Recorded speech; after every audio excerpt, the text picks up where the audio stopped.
They called her a rookie until her hidden tattoo left everyone speechless. She walked onto Fort Braxton in faded jeans and scuffed boots, every smirk from those polished recruits carving ice in her chest. Then their champion Carter Williams snatched her by the collar and tore her jacket in a mocking flourish. Laughter exploded, then bled to silence. Colonel Peterson froze mid-stride, his face draining of color as he snapped to attention.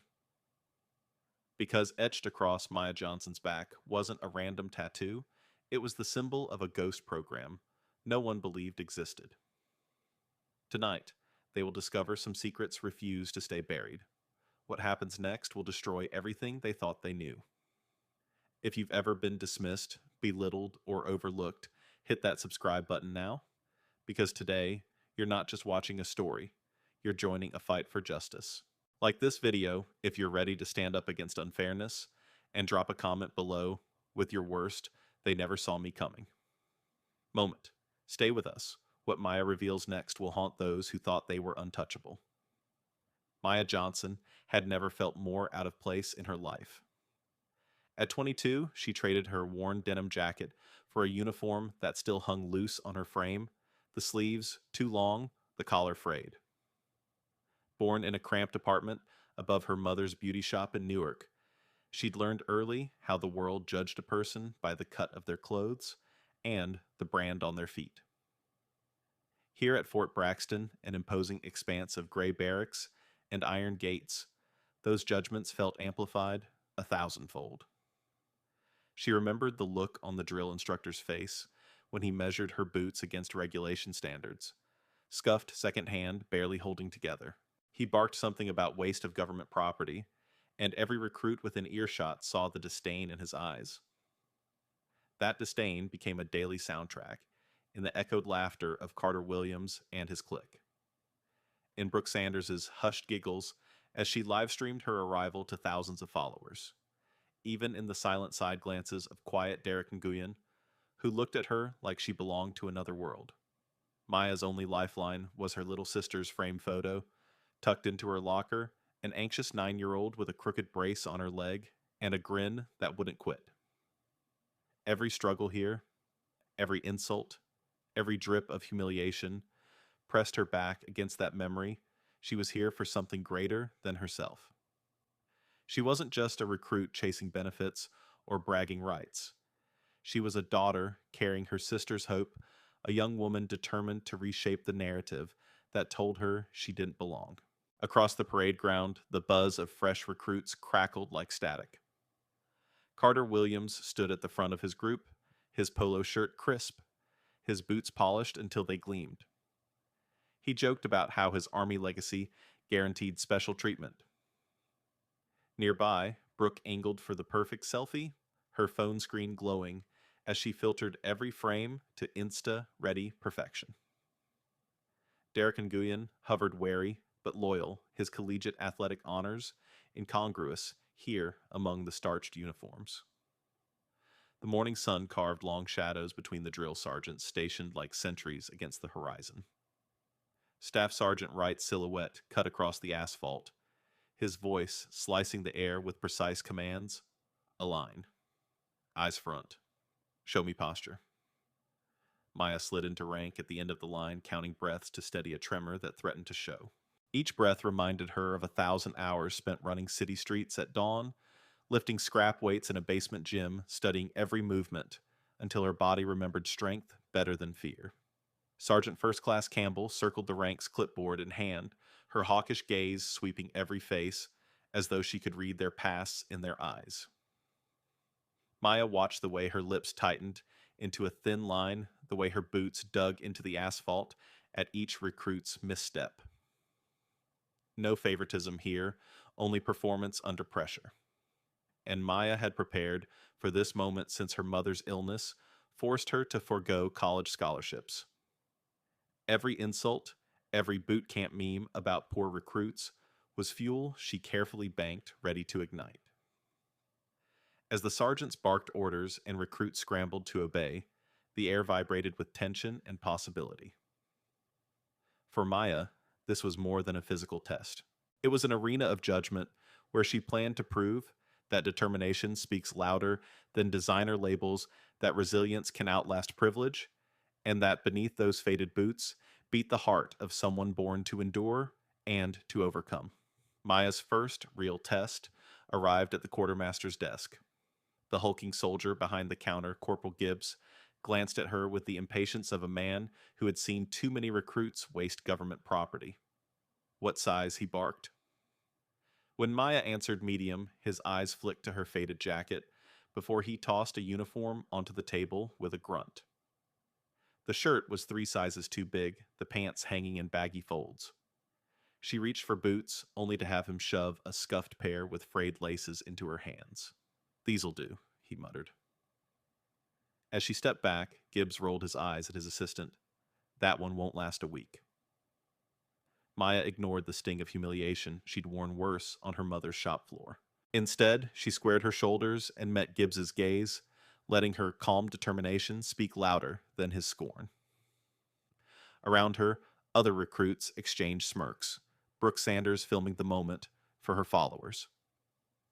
Carter Williams elbowing Derek Guyen with a smug score, one for the rich kids, while quiet Mason Hall made sympathetic noises. The next morning, So 500, on the dot, Staff Sergeant Wright's scream of revolt shredded the barracks silence. Maya snapped awake, rolling off her bunk with the precision of someone who'd rehearsed panic 1,000 times.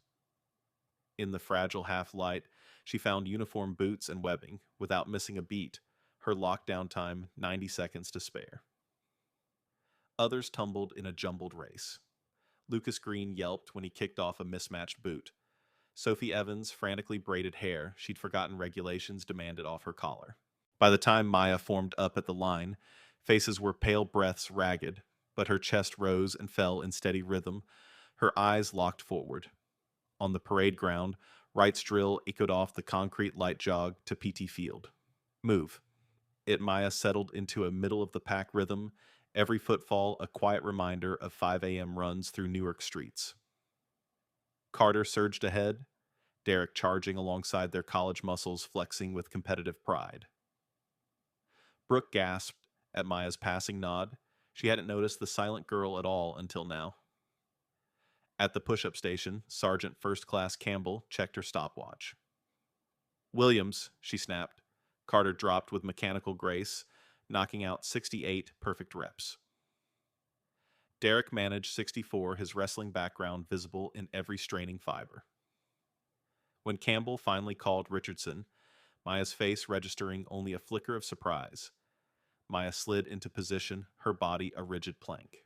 No flinch, no rush, just unbroken metronomic reps. At time, Campbell's brow shot up. 79, she announced. Whispered gasps rippled through the recruits. Maya had outscored 2 college athletes with effortless precision. Carter's jaw clenched as a seed of doubt lodged in his pride. Over the next exercise, sit-ups, pull-ups, and a timed mile, Maya stayed in the top 5. Never the fastest, never the flashiest, but always among the best. Carter's table talk at breakfast crackled with resentment. "Where did she train?" he asked Derek. Mason shrugged. "No records, no files." Brooke tossed her hair. "Creep factors off the charts." Sophie Evans, ever the peacemaker, whispered, "Maybe she just works harder than we do." They all turned as Maya entered the mess hall alone, her silence louder than any debate. That afternoon, tactical movement drills tested more than strength. Fire teams of 4 had to advance across an open field under simulated enemy fire. Carter seized command of his clique himself, Derek Lucas and Chris Anderson bounding forward with textbook aggression. They coordinated well, but their footprints cut wide swaths through the grass, their guns swinging in broad arcs. When Maya's turn came, her teammates Mason Sophie Lucas looked to her without hesitation. Wright singled her out. "You lead Richardson." She nodded once low and controlled, then whispered assignments in under 2 seconds. "Lucas, point, stay low." Sophie overwatch on the left flank. Mason rear security, move on my signal. Their advance was a study in silent efficiency, compressed spacing near soundless footfalls, minimal gestures. Maya counted down with her fingers, 3, 2, 1, then signaled. They flowed like water through the field, circling obstacles, reading wind, anticipating imaginary tracer rounds. At the objective, Wright's amplified voice crackled, "Outstanding." That's how it's done. A hush fell over the other teams. Maya's ordinary squad had outperformed the stars. Carter's glare flickered between triumph and something darker fear. That night, the barracks held its breath for the weapons maintenance test. Under harsh floodlights, recruits disassembled M4 carbines into dozens of tiny components. Carter approached the bench with confidence. Derek hit the parts with brute force. Brooke trembled, barely able to remove her pin. When Maya set to work, her hands moved in fluid arcs each spring, and pin slid free, every chamber riffle wiped without hesitation. She reassembled the rifle in half the allotted time, running a finger along the barrel to ensure nothing rattled. Campbell watched from 3 paces back, her lips pursed. "Show me that again." Maya repeated the process flawlessly. "Where do you learn this?" Campbell asked. "Practice," Maya replied softly. Campbell's silent nod registered the first official acknowledgement that something about Maya didn't fit the record. The true test came at dusk night navigation through the forest. Paired with Lucas Green, still jittery from earlier drills, Maya guided him by the light of only one dim flashlight. "Bearing 270, 300 meters, she whispered. "Follow my footsteps, lean left at the oak." Lucas swallowed his fear and complied. Together they threaded through shadowed hollows and rocky streams without map or GPS. 20 minutes into the mission, Lucas's earlier panic was a distant memory. He trusted Maya's voice more than his own compass. They punched every waypoint, then returned 15 minutes ahead of Carter's team, whose bright headlamps had given away their course. As Lucas emerged into the beam of the command post, his grin was the first real smile Maya had seen all day. Back in the barracks, Carter's frustration erupted. Leaning against the lockers, he spat out accusations. "She's sandbagging us on purpose. No one's that versatile without special ops training." Derek's eyes glinted. "Maybe she's prior service." Brooke chimed in. "What if she's playing us?" Sophie crossed her arms. "Or maybe we just aren't giving her a chance." An argument spiraled until Mason, normally reserved, raised his voice. "Whatever she is, she's better than any of us at everything. And she's been here laughing with us the whole time." The tension crackled like a live wire as recruits circled one another in a storm of suspicion, envy, and grudging respect. But Maya sat apart, her gaze distant, as she polished her rifle with the same meticulous touch she'd shown that afternoon. The debates and doubts washed over her like static. She let them talk themselves out, knowing that tonight's confrontation wasn't personal. It was the tipping point of weeks of injustice. Around midnight, she slipped out of the barracks and pressed her palm against the cool bricks of the armory wall. In the dim glow of a single lamp, she traced the faded outline of her father's old unit patch, sewed inside her jacket. Each stitch held a promise she would expose the lies, rebalance the field, and claim a victory no one would forget. Tomorrow's urban warfare simulation would be decisive. But for now, the forest had spoken, the bullets had landed, and every underqualified recruit knew Maya Johnson was a problem they weren't prepared for. And the secret she carried on her back was about to ignite a reckoning that would leave no corner of Fort Braxton untouched.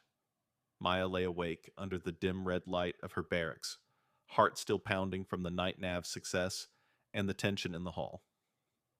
She closed her eyes and replayed every slight from Gibbs's scorn to Carter's clenched jaw after her 89-second push-up record.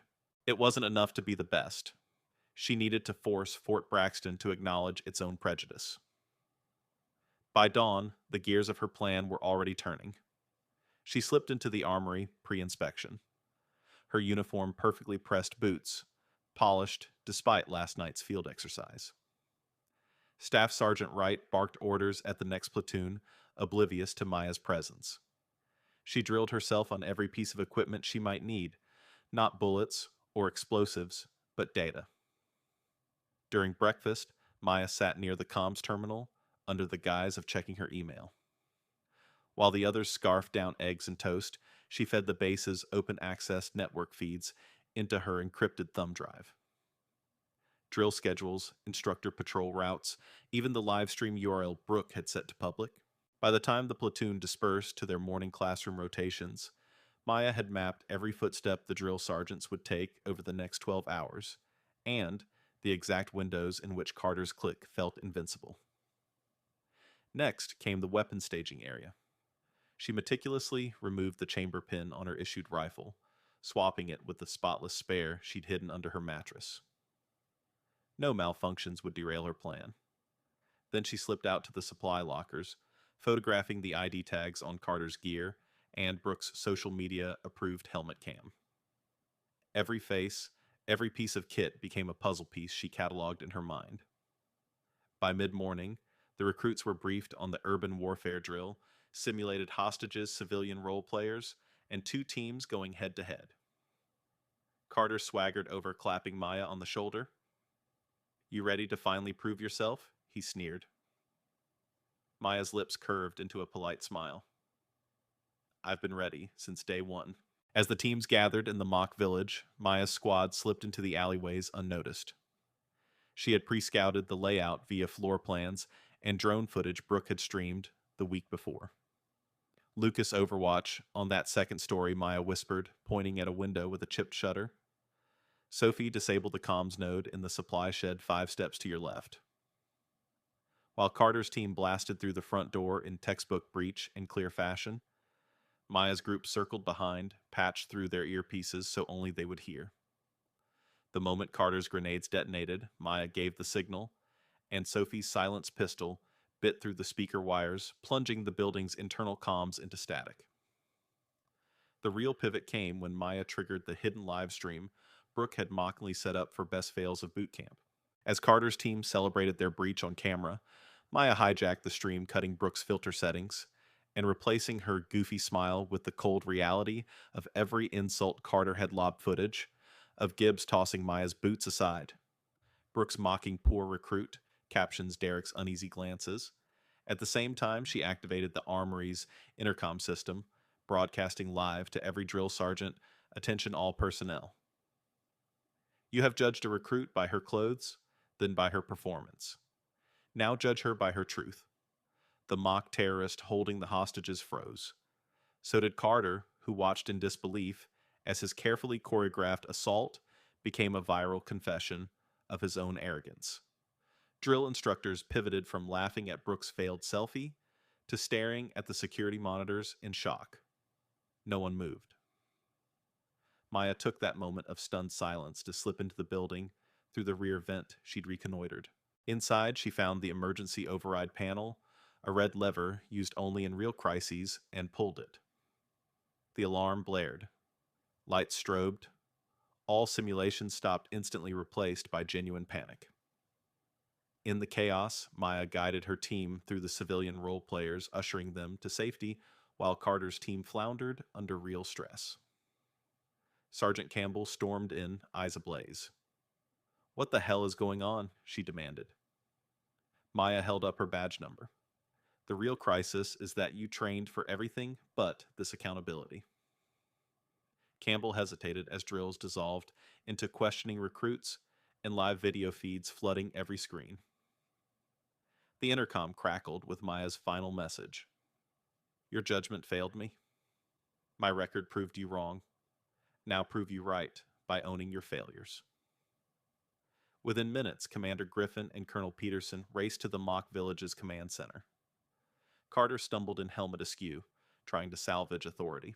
Maya stood at the center, calm in flight-ready gear, the tattoo on her back visible through her unzipped uniform. Its myth, now undeniable fact. Griffin's voice echoed across the room. "Maya Richardson, report to my office immediately." But before Maya moved, she addressed the assembled recruits and instructors. "This is what happens when you judge without evidence. This is what happens when you refuse to see potential beneath prejudice. We're here to learn to serve, but first, We must acknowledge the truth. As the stunned silence stretched, Maya collected her thumb drive and stepped out of the comm center, leaving behind a base forever altered.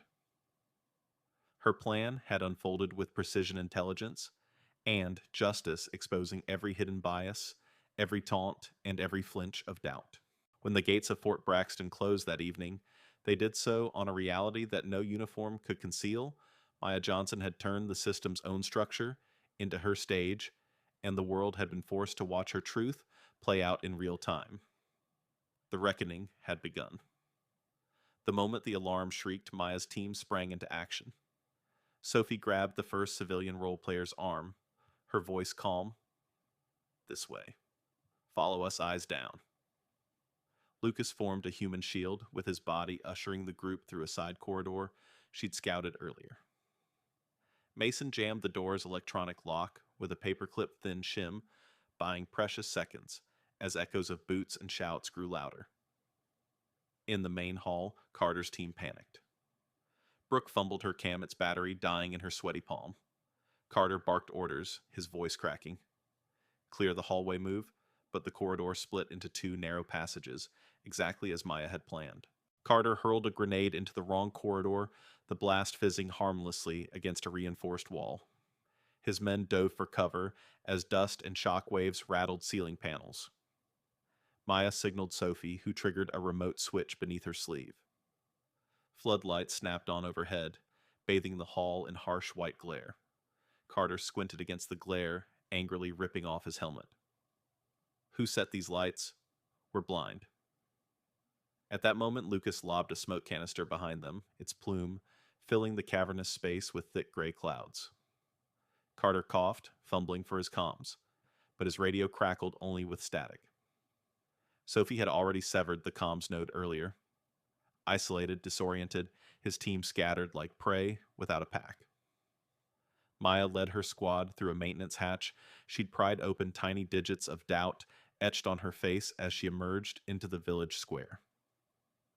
Crowds of civilian extras froze in mid-drama, wide-eyed. The mock terrorist actors, until minutes ago, dropped their cues and stared at Maya's uniform, her weapon slung but ready. Over the loudspeaker, Campbell's voice slashed through the smoke. All non-essential personnel evacuate immediately. The condemnation in her tone was unmistakable. Maya raised her fist. We're all here, no one more essential than the truth.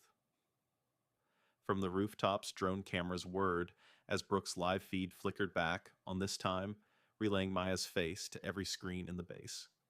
Carter watched in horror as insults he'd lobbed at Maya, captured weeks earlier, flashed on screen: poor recruit, waste of boots, laughingstock.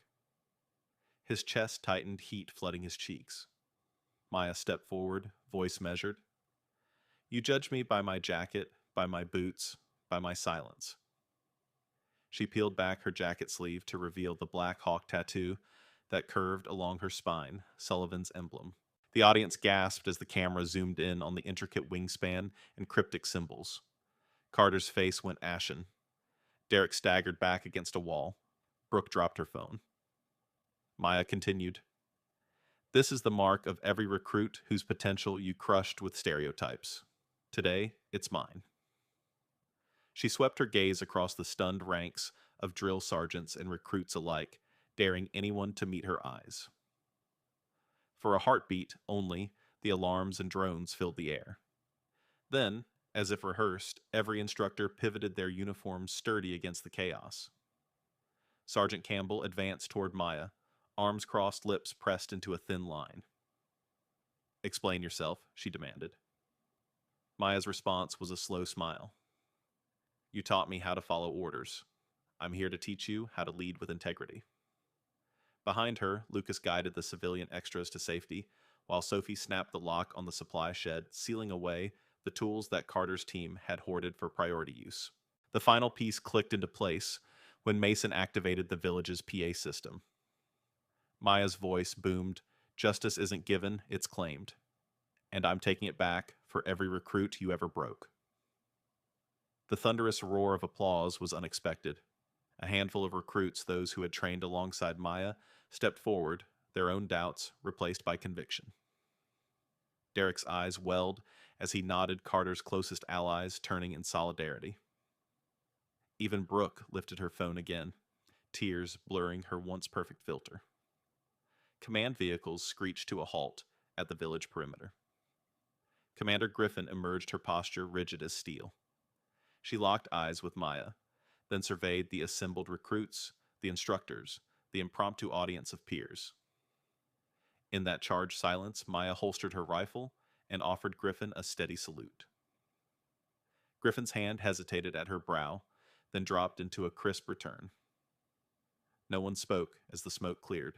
Maya's message had been delivered not with gunfire, but with planning compassion and unshakable moral force. Each step of her retaliation had been calibrated to expose inequity and empower the powerless without a single fatality or broken rule beyond her own meticulously engineered loopholes. As the final echoes of alarms faded, a new sound rose, the steady clip-clop of boots marching in formation, followers of Maya's example ready to rewrite Fort Braxton's story. And somewhere in the command post, Brooks' live stream continued broadcasting Maya Johnson's quiet revolution to a base and a world that would never judge another recruit by her jacket again. Silence settled over the mock village as dust motes drifted through the harsh floodlights. For a long moment, no one moved. Then Sergeant Campbell exhaled her broad shoulders, relaxing for the first time in weeks. That was brilliant, she admitted, her voice low. Around her, drill sergeants exchanged glances of grudging respect, reeling from the realization that every stereotype they'd relied on had been shattered. Carter Williams stood at the edge of the square chest, heaving helmet dangling from one hand. He stared at Maya as if seeing her for the first time, the arrogance drained from his features and replaced by awe and something like shame. His squad hovered behind him, hesitant to cheer or demur. Finally, Derek Nguyen stepped forward, pressing a hand into Carter's shoulder. "We were wrong," Derek said. "All of us." Carter nodded, once eyes fixed on the hawk tattoo peeking from Maya's uniform collar. Commander Griffin emerged from the command vehicle, her boots crunching on the gravel. She paused, taking in the scene-trained soldiers, guiding terrified role players to safety. A half-dozen recruits standing at attention around Maya, as if she were their lieutenant and Carter's team, once the elite, now humbled. Griffin removed her cap and approached Maya, her expression unreadable. "Private Johnson," Griffin said, her tone measured. "You've done more than complete your training.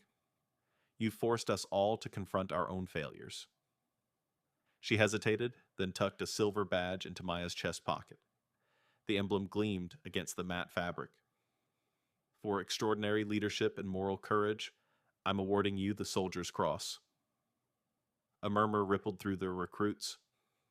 Brooke Sanders, wiping tears from her cheeks, lifted her phone again, not for a selfie this time, but to capture Maya's steady salute.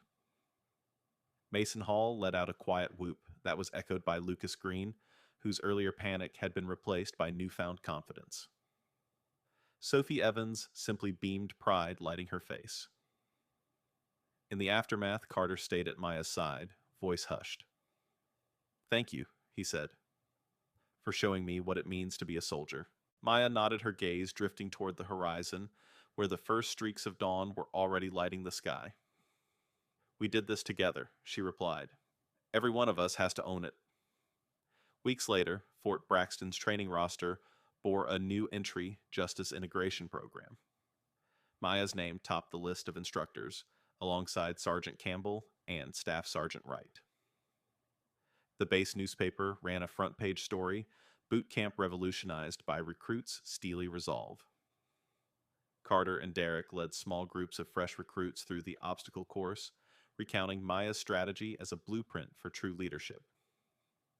In the mess hall, the old click tables were gone. Now recruits sat in mixed squads, sharing gear and swapping tips. Second-hand boots passed from veteran to newcomer, untouched by scorn. And on the wall above the command tent, a large banner displayed the hawk emblem in bold black lines, captioned, "Strength knows no uniform." At night, the barracks echoed, with quiet conversations not about grades or final scores, but about integrity, accountability, and what it truly meant to serve. Maya Johnson stood in the doorway, watching her fellow soldiers prepare for lights out. She touched the photo of her sister taped inside her locker, no longer a silent reminder of struggle, but a testament to how far they'd all come. Fort Braxton was never the same. The echoes of that day rippled through every training rotation, every drill, every lecture on military history. And whenever a new recruit questioned their worth, a sergeant would slip off their cap point to the banner and say, "Here, talent is born from courage, not labels." Maya's revolution had done more than earn her a medal. It had rewritten the story of an entire institution. And as the gates closed each night, the legacy of her justice, hard won, fiercely defended, stood guard over every soldier who dared to rise above prejudice and become the leader they were meant to be. And that was Maya Johnson's story, a single recruit who refused to be defined by her boots or her past, and instead rewrote the rules for everyone at Fort Braxton. If you've ever felt sidelined or underestimated, share this video with someone who needs to see how courage can shatter the toughest walls. Hit the like button if Maya's stand inspired you, and comment below, when have you faced your own boot camp of doubt, and how did you rise above it? Don't forget to subscribe and ring the bell, because next week we've got another unbelievable true life story of justice and redemption you won't want to miss. Thanks for watching, and remember, real strength isn't given, it's claimed.